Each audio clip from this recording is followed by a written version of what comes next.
नमो अरिहन्ताणं नमो सिद्धाणं नमो आयर्याणं नमो वज्रायाणं नमो लोये सव्यसाहूणम्।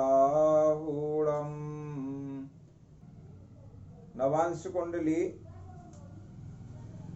30 अंश की राशि में 9 का भाग देने से नवांश आता है। नवांश मतलब एक राशि का 9वां हिस्सा, नवांश 9वां अंश नवांश। 9 का भाग हमने दिया तो 9 3 27, बचे 3 और 3 से हमने बना लिए, ये क्या थे हमारे अंश थे, तो अंश से कला बनाएंगे। तो 3 में 60 का गुणा किया 180, 180 में 9 का भाग दिया तो 20 बार गया। इस तरह से 3 अंश और 20 कला का एक नवांश होता है। बाकी सभी चीजें आसान हैं, उसी तरीके से हैं, बस ये आपने निकाल लिया 3 अंश 20 कला। और अब इसका नियम आप देख लें। कुंडली चक्र बनाना उसी तरह से आपको, जैसे अभी हमने बनाया, ये किसका बनाया, सप्तमांश का, ये है सप्तमांश।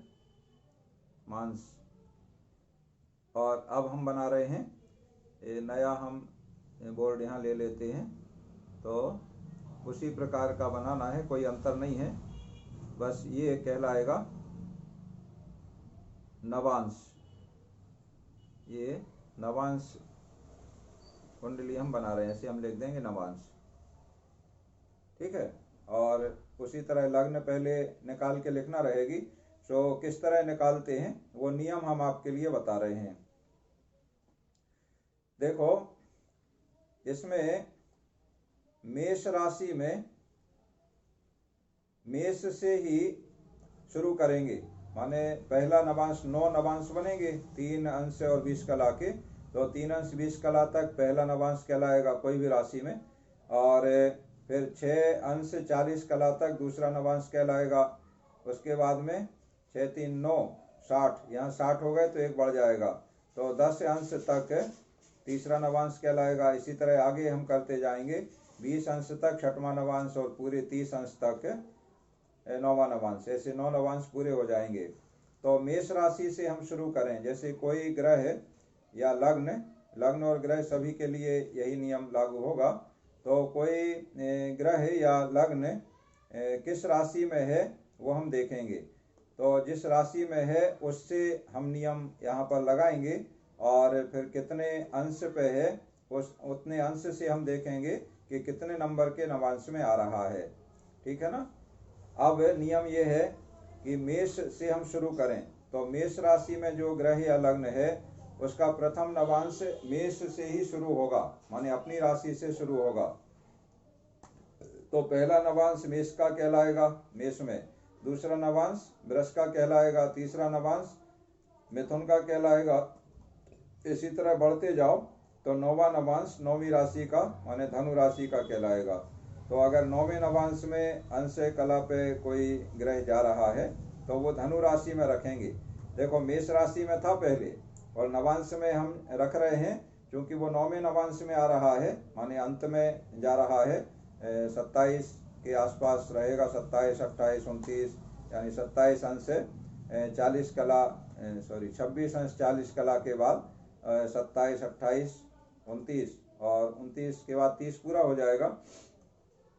तो 9वें नवांश में जाने से धनु राशि में, वो धनु की राशि मतलब 9 का अंक जहां आएगा वहां पर वो ग्रह रखा जाएगा। इस तरह से ये मेष का हिसाब हो गया। फिर वृष से शुरू होता है, तो जहां मेष का समाप्त हुआ धनु पे वहीं से वृष का शुरू हो जाएगा। देखो, ये नियम थोड़ा अलग है, ऊपर जो नियम आप सम और विषम इस तरह के जो देखे हैं ना, उससे ये नवांश का नियम हटके है। जहां पर मेष का समाप्त हुआ उसी के आगे वृष का शुरू हो जाएगा। तो वृष का पहला नवांश कहलाएगा मकर, माने वृष राशि में कोई ग्रह है या लग्न है और 3 अंश से 20 कला तक है शुरू के, तो वो मकर राशि में जाएगा। इस तरह वृष का पहला नवांश मकर से शुरू, और आगे इसी क्रम में बढ़ते जाएंगे। वृष का दूसरा नवांश है तो कुंभ में जाएगा, वृष का तीसरा नवांश है मकर कुंभ मीन, तो तीसरा मीन में जाएगा, और चौथा नवांश है वृष का तो मेष में जाएगा, फिर वही चक्र फिर से दोहरा देंगे। और इसी तरह बढ़ते हुए वृष राशि का 9वां नवांश कन्या में जाएगा। इस तरह कन्या राशि में वृष के 9 नवांश पूरे हो गए। अब वृष के बाद मिथुन का यहीं से शुरू हो जाएगा।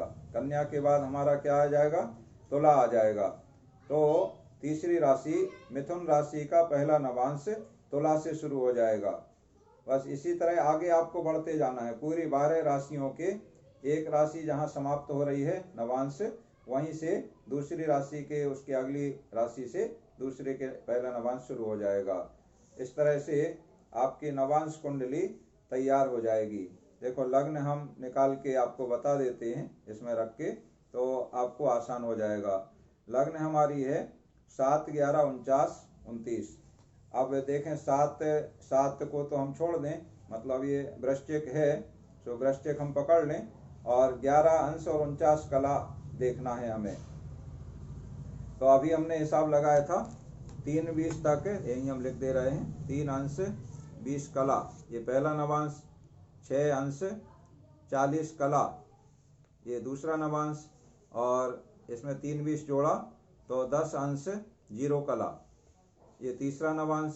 हमारा है कितना, 11-49 है। ठीक है, तो 10 के बाद 11 आता है, तो 11वां कब तक, ये चौथा नवांश कब तक चलेगा, 10 में 3-20 जोड़ना है, तो ये 13 अंश 20 कला तक चलेगा। ठीक है, तो हमारी जो लग्न है 11 अंश 49 कला, ये चौथे नवांश में जा रही है। अब चौथा नवांश में कौन सी राशि बनेगी ये देखें हम कैसे तय करेंगे। ये लग्न हमारा है वृश्चिक। ठीक है, तो वृश्चिक का नवांश अब हमें देखना है। अब आप हिसाब लगाओ वृश्चिक का नवांश के लिए। तो 7 राशियों के बीत चुके हैं, 8वीं राशि है वृश्चिक। तो हम ऐसे इकट्ठे हिसाब लगा लें, 9 नवांश हैं तो 9 7 63, माने 63 नवांश निकल चुके हैं। तुला राशि तक 63 नवांश निकल चुके हैं। ठीक है, 63 नवांश में कितने चक्र हो जाएंगे हमारे, 12-12 राशियों के चक्र बन रहे हैं, तो 12 पंचे 60, 5 चक्र पूरे हो गए और तीसरी राशि हो गई। तीसरी का मतलब मेष वृष मिथुन, माने मिथुन तक बीत गया है तुला में, तुला राशि में। ठीक है, अब हमारा वृश्चिक है तो मिथुन के बाद कर्क से शुरू होगा पहला नवांश। तो ये जो पहला नवांश है हमारा, ये पहला नवांश जाएगा कर्क में, फिर ये दूसरा नवांश जाएगा सिंह राशि में, ये तीसरा नवांश जाएगा तुला राशि में, नहीं कन्या राशि में, कर्क से कन्या, और चौथा नवांश जाएगा तुला राशि में, और चौथा हमारा है इसमें वृश्चिक का। तो चौथा नवांश है ये तुला, यहाँ हम लिख दें तुला, ये तुला। तो ये तुला हमारी लग्न बन जाएगी। इसमें नवांश वर्ग में ये हमारा बन रहा है तुला। तुला का मतलब ये 7, ये हमने लग्न में लिख दिया। अब आपने लग्न निकाल लिया, अब बस इससे आगे बढ़ जाएं तो 7 से आप चक्र लिखना तो आपको आता ही है ना। वामा वर्त चल के 11 12 1 2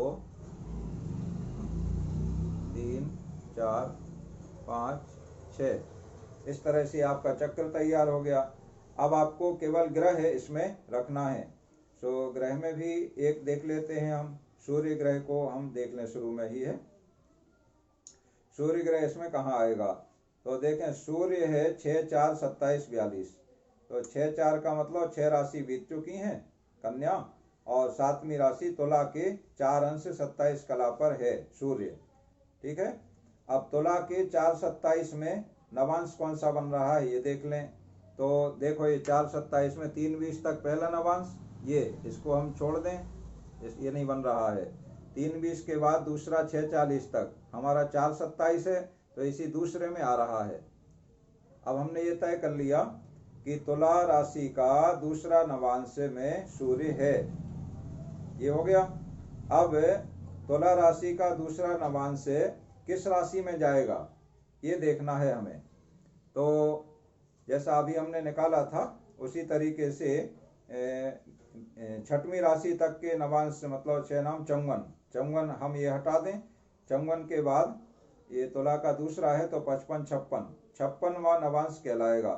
तो 12 चौक 48 और 8 माने 8वां नवांश अर्थात वृश्चिक में जाएगा ये सूर्य।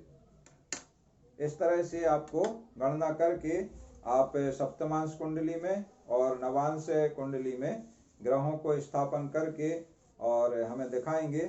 सबके पास ग्रह स्पष्ट हैं तो उनको आप रख के हमें बताएं। फिर आज समय हो गया है क्लास का, तो आगामी क्लास में हम आगे के शेष वर्गों के बारे में विचार करेंगे और उसके बाद जल्दी हम आपको फलादेश की ओर ले चलेंगे। आज की क्लास यहाँ पूर्ण होती है। आप सभी ने रुचिपूर्वक भाग लिया, इसके लिए सभी के लिए बहुत बहुत धन्यवाद। नमो अरिहंताणम्।